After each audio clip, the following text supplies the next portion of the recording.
Thank you for listening to the Manage Smarter podcast. Your hosts, C. Lee Smith and Audrey Strong, navigate new ways to hire, develop, and retain talent, helping your team soar to higher performance. This is the Manage Smarter podcast.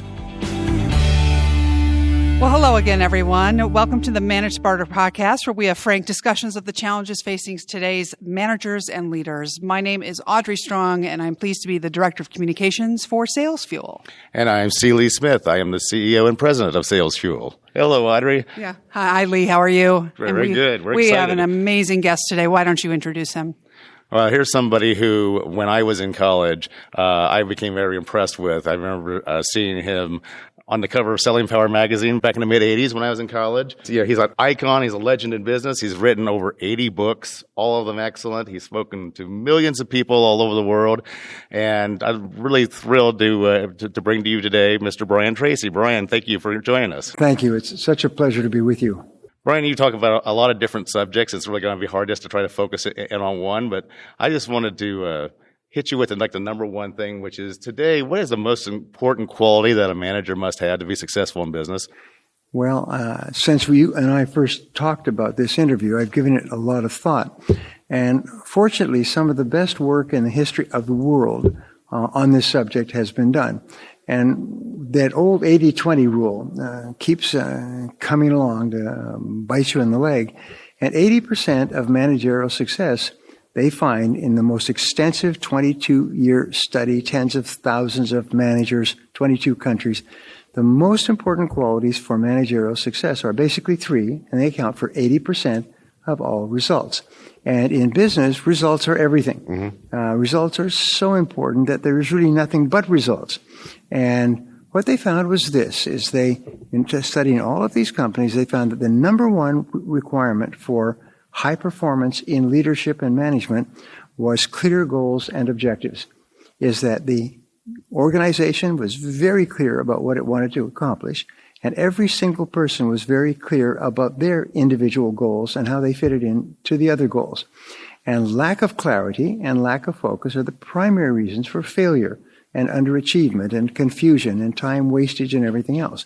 It's interesting, Albert Einstein was asked, if you had 1 hour to solve a problem, and the problem was that the earth was going to be destroyed and everyone on it, and you had 1 hour to solve this problem, how would you allocate your hour? And his answer was, I would spend the first 59 minutes fully understanding the problem and the last 1 minute solving the problem. Mm-hmm. So I'm guessing checking your email would not be among those in the 59 minutes. No, and the point is this, is that taking the time to sit down and talk and think through and agree upon the goals and objectives for the group, for the team, for each individual is very important. That's probably 80% of the top 80%. Number two is setting very clear, specific measures and standards so that you know exactly how close you are to achieving the results that you've set for yourself, the goals.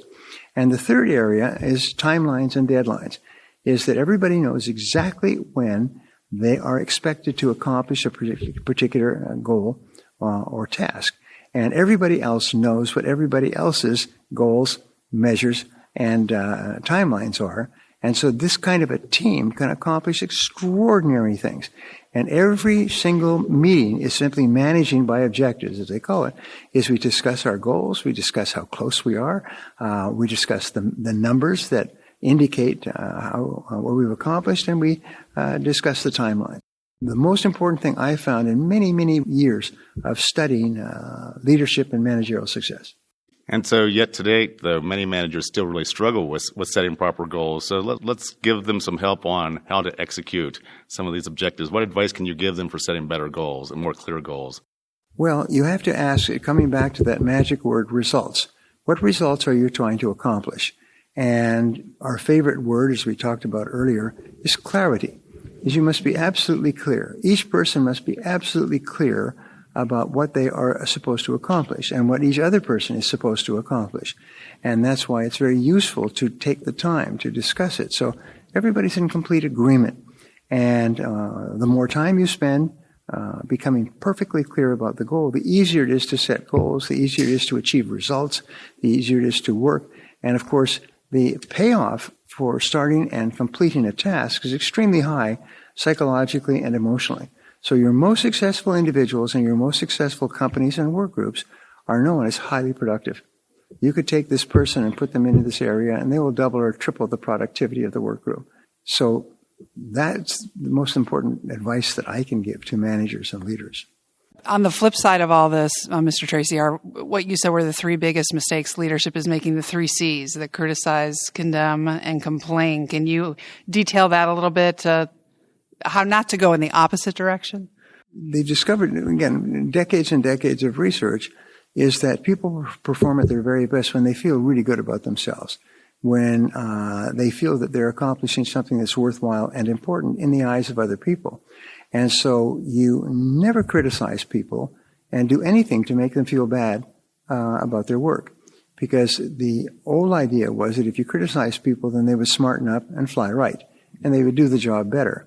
What they have found, however, is that they just won't do the job at all. They'll just avoid an area that opens them up to pain, emotional pain. And we talk about complaining. Complaining means saying, I am a victim. I am weak. I'm a victim. I'm little. I'm not strong. And someone else is to blame for it. So you never complain. If you're not happy with the results, you say, all right, what do we have to change to get the results that we want? So you have everybody thinking in a positive way. And then you never condemn people. You never talk about people behind their back.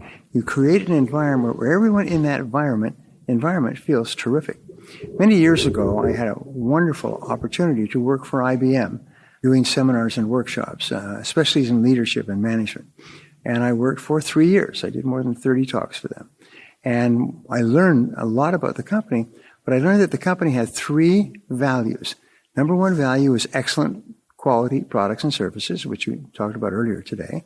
The second of all was excellent customer service. And the third was respect for the individual, is that you were never allowed to do or say anything that disrespected anyone inside or outside of the company. And you could make every conceivable mistake in your career at IBM. And IBM primarily hired people for life. And it would be forgiven. But you could not disrespect another person. You could not criticize them or make them feel bad or be negative toward another person. That was grounds for instant firing. Wow. You were out of here. And IBM, when I worked with them, and even today, they're one of the most wonderful companies. People love to work for IBM. They just love to be there because everyone has this positive, highly constructive, customer-oriented, co-worker-oriented orientation. And so the positive work environment is one of the things that we talk a lot about on this podcast. And so speak to how important culture is to the growth and the success of a company these days. Well, the culture is so important. Peter Drucker says that culture eats strategy for lunch every morning, or eats strategy for breakfast every morning.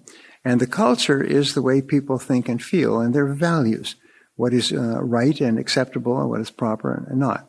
And so very often a company gets into trouble because a competent superior is promoted, but this superior is also very critical. And they complain and they condemn. In fact, several of the biggest companies in the world today, companies like Xerox and General Motors and others, they've had major turnovers at the upper levels from the president on down because these people would actually swear and curse and criticize the coworkers in front of others, including top managers. And so what they would do is they would get rid of them and bring in a really, really nice person, male or female. You see a couple of the presidents of the biggest companies in the world now are women who've been promoted from the ranks. They started off in 3 cases, in Hewlett-Packard, in Xerox, and in General Motors, is they were promoted up through the ranks because people liked them, and people wanted them to be promoted, and people lobbied for them to have the top job. Why? It's because they took such good care of people. They made people feel really great about working in this company. Okay, so 86 books, and they're probably all like 86 other children, right? All your babies. But we really wanted to know if you have a favorite title out of the 86. I know it's probably an impossible, unfair question, but we're asking it anyway. It's a question that I always refuse to answer. However, I will say this. The first major book that I wrote worldwide is called Maximum Achievement. And all over the world, by the hundreds of thousands and millions, people say, it changed my life. It changed my life. It's the most important book ever written. It goes far beyond the great success books of the day. And people who read it and compare it with what they've read in the past, they just cannot believe it, because it is so focused on developing a positive mindset and a very constructive step-by-step method that enables you to not only feel wonderful about yourself, but to get along wonderfully with other people and to accomplish extraordinary goals. And so many people will come to me, and I have had 3 occasions where billionaires who were working at laboring jobs got a hold of a copy of Maximum Achievement and began to read it on their off hours and became some of the richest people in the world, simply because of the timelessness and the power of these principles. So that would be the one book, if you could only read one book of mine, would be Maximum Achievement. So what's the single biggest thing that stops people from getting rich? Well, they don't learn how. It'd be the same as a surgeon who does not complete their courses, and so they can't do surgery on ankles and shoulders and brains and everything else. So they don't become wealthy because they don't really put their whole heart into doing what they need to do, and especially upgrading their skills. The way that people become wealthy is they create value for others, and they add value, and then they keep a piece of it. I sometimes joke, and I'll ask an audience full of managers. I'll say, how many people here work on straight commission? And they're offended, commission. I mean, that's what salespeople who sell cars do. And they say, so I mutter, maybe 10 or 15% of people will raise their hands. They work on commission. And I'll say, now, what's the real answer? What's the truth in this question? And they stop. And one by one, it's the most amazing thing. I did this with a group of international accountants, about 500 accountants. And the first time, there's not a single hand went up. And then people started to raise their hand and raise their hand and raise their hand. And they realized that everyone works on commission. Everyone works and receives a portion, a percentage of the value that they create for other people, for their company and for their customers.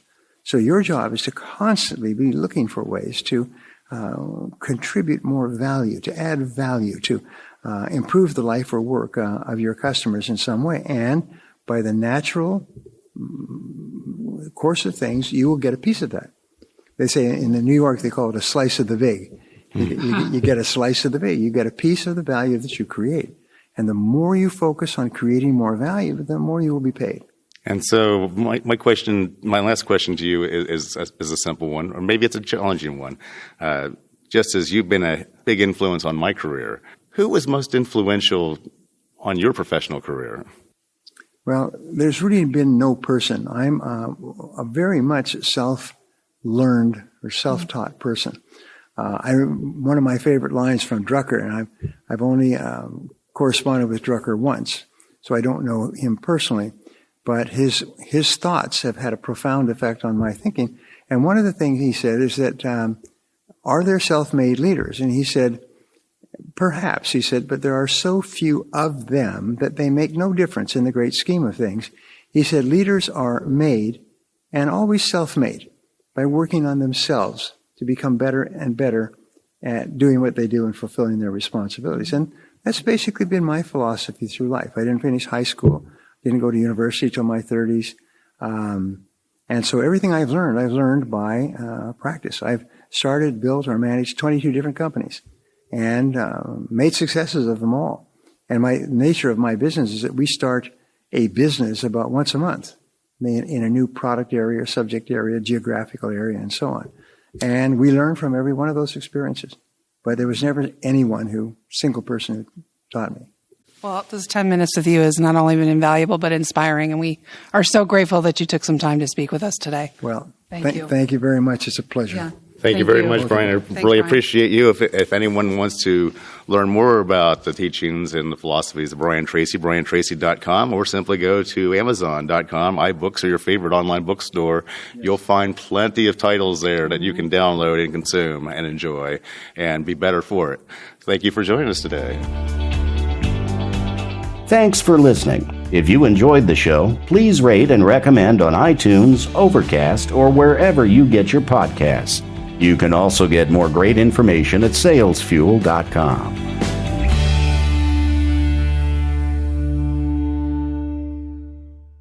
This podcast is a part of the C-Suite Radio Network. For more top business podcasts, visit c-suiteradio.com.